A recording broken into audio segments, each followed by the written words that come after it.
Sir, lastly, sir, yung also we requested, sir, sa SLEX, sir, kasi yung sasakyan, sir, from the Cockpit Arena, sir, papunta ng Manila. So, nag-request na rin kami, sir, ng subpoena, sir, sa SLEX. From Santa Cruz papuntang Manila, Santa Yes, sir. Cruz, Laguna, Yes, sir. Oh, sir. yung sasakyan ng mga victims? Yes, sir. Yun ang way na yun ang way ng sasakyan, sir. Mayroong kasamang may nag-escort na sasakyan? Wala. Sila lang. Solo. Merong pick-up, sir. Pick up. Pick-up block, sir. Yung plate number kasi, sir, yung mga nakikita namin, sir, na CCTV sa barangay. Hindi nakikita, sir, yung hindi clear yung plate number, sir. Isa lang ang nag-escort. Yes, sir. Isa lang. Pick up. Pick-up or block. Sige, continue. It's all for the update of the case number 2, sir. Okay. Salamat. Thank you, sir. So wala naman akong in-expect sa iyo, attorney, na itatanong dahil sinagot mo naman yung kanina, yung about CCTV. Diretso na tayo dito sa mga pamilya. Sino mauna, sir? Ikaw? Okay, sige, please.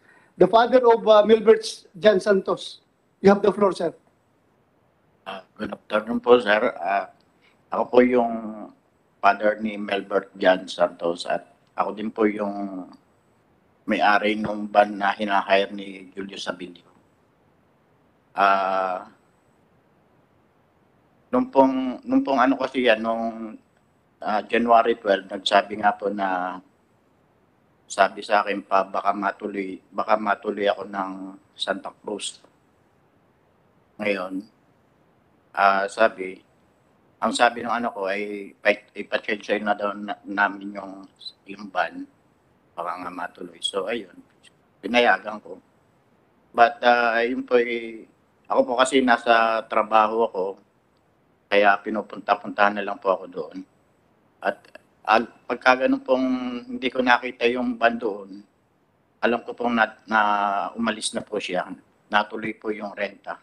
Kasi malimit po kasi na narerentahan ni Julius Abilio yung van.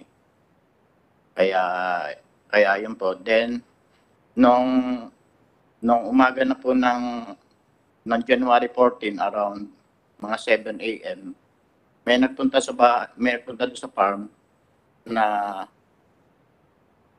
ang sabi po, tay, baka yung sinataba po, may nakapagsabi lang po na nahuhold po sa Santa Cruz ay pakipuntahan po para po maagapan.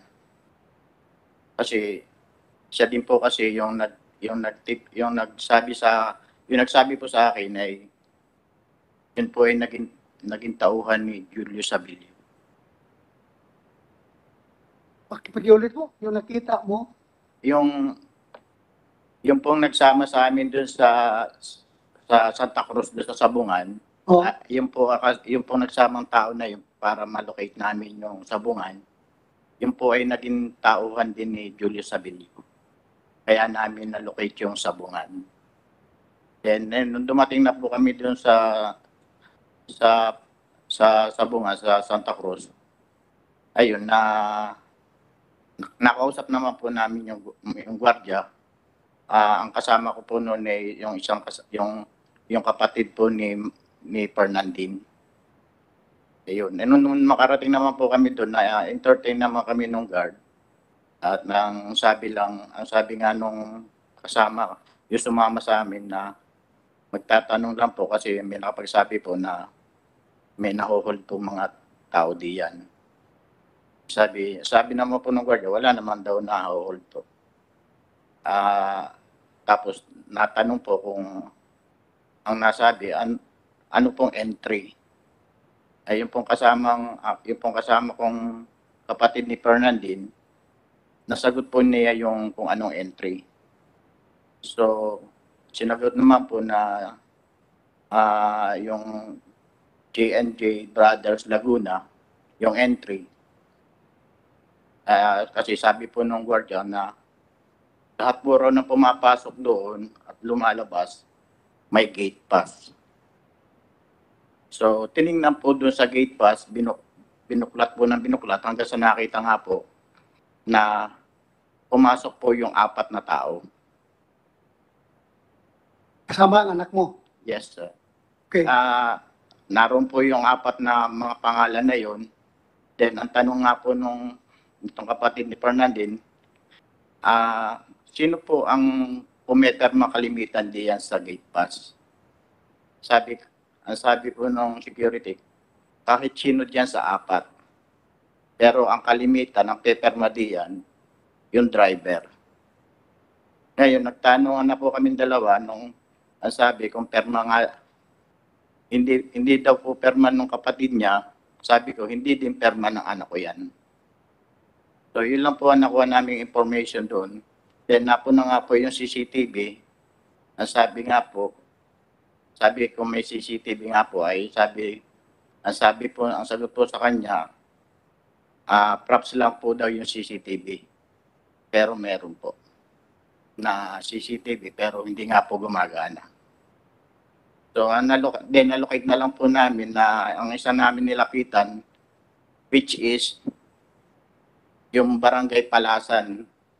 Kasi ang sabi lang ng kasama ko, gusto lang namin makasigurado kung lumabas yung sasakyan.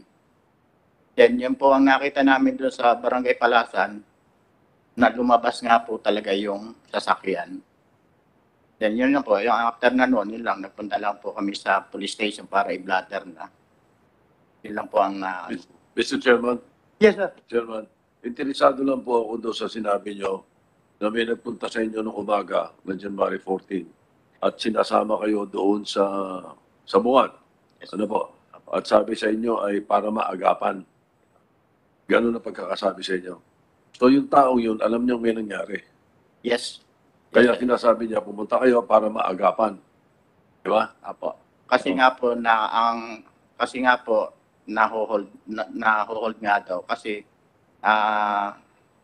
yun nga po ang sabi kasi baka kung anong mangyari kaya So alam niya, nung taong kausap mo, alam niya kung sino yung kumuha. Kasi para sabihin niya sa'yo para maagapan, alam niya mayroong maaaring mangyari. hindi po Alam sir, niya kung sino umuha. hindi po sir ang bali ang pagkakalan po niya kasi doon po sa sabungan kasi naho-hold. Sa sabungan lang po. Sa Buwan na huhol. Opo, sa sabungan po kasi mismo naho-hold. At sino ang nag-hold? Hindi mo tinanong? Bali yung sabungan na lang. Bali po yung sa sabungan na po. Mga namamahala na sa Buwan, Opo. yun ang nag-hold. Yung taong nagsabi sa inyo, kumausap sa inyo, nabigay nyo na kila General Ferro yung pangalan. General, nakuha niyo na yun. Naimbestigahan niyo na yun, another person of interest, dahil may alam siya. Most of their statement, Mr. Chair, was already taken, sir. So, alam ko, sir, na sa amin na yung mga detalye. Nasa inyo na yun, yung tao na yun. Nasa inyo na. Okay, thank you. Bali siya lang po kasi yung nagsama sa akin para malocate namin yung pinakasabungan po. Okay, thank you, sir. Maraming salamat. Ang bandaw, nasaan? Base po dito sa mga nangyayari, yung pong ban ko lang ang hindi binalik. Ano ibig sabihin? Nasa ano? Yung band, nasa ano? Nawawala. Yes. Yes, sir. Okay. Bali po doon sa mga yung pong kasama namin yung FX na puti, bali iniwan po sa Tanay doon sa pero yung po sa akin hanggang ngayon hindi po. Pero nung pong Ano yung brand nyo? second hand po. Sige na, pero okay pa ang kondisyon. Po. Baka nagustuhan ng kidnapper yun. Gamitin pa yun nila. Yun nga po. Pero parang din po yung sa isa yung Hyundai na itim, parang hindi nababalik. Okay.